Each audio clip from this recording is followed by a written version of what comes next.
একটা ছোট্ট গ্রাম ছিল, নাম চন্দনপুর। গ্রামের এক কোণে ছিল একটা পুরনো বটগাছ, অনেক বছর ধরে দাঁড়িয়ে থাকা, পাখিদের বাসা, বাদুরে ঝুলন্ত ডাল আর ঘন পাতায় ঢাকা। সন্ধ্যা হলেই কেউ ওই গাছের কাছে যেত না। লোকেরা বলতো ওই বটগাছের নিচে নাকি একটা ভূত থাকে। একদিন সানভি নামের এক সাহসী মেয়ে ঠিক করল, আমি দেখে আসব ভূতটা সত্যি আছে কিনা।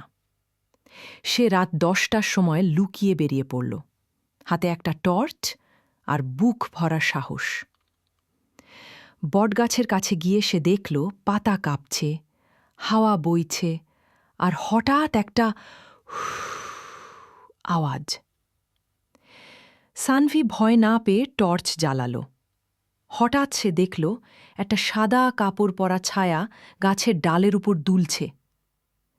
সানভি সাহস করে বলল, ভূত হলে সামনে আয়। আওয়াজ থেমে গেল, আর হঠাৎ দেখা গেল একটা পেঁচা কাপড়ের টুকরোতে জড়িয়ে বসেছিল। পাশ থেকে একটা ছেলে দৌড়ে এসে বলল, ওটা আমি বানিয়েছি সবাইকে ভয় দেখাতে। সবাই হেসে উঠল, আর সানভি হয়ে উঠল গ্রামের সাহসী বীর।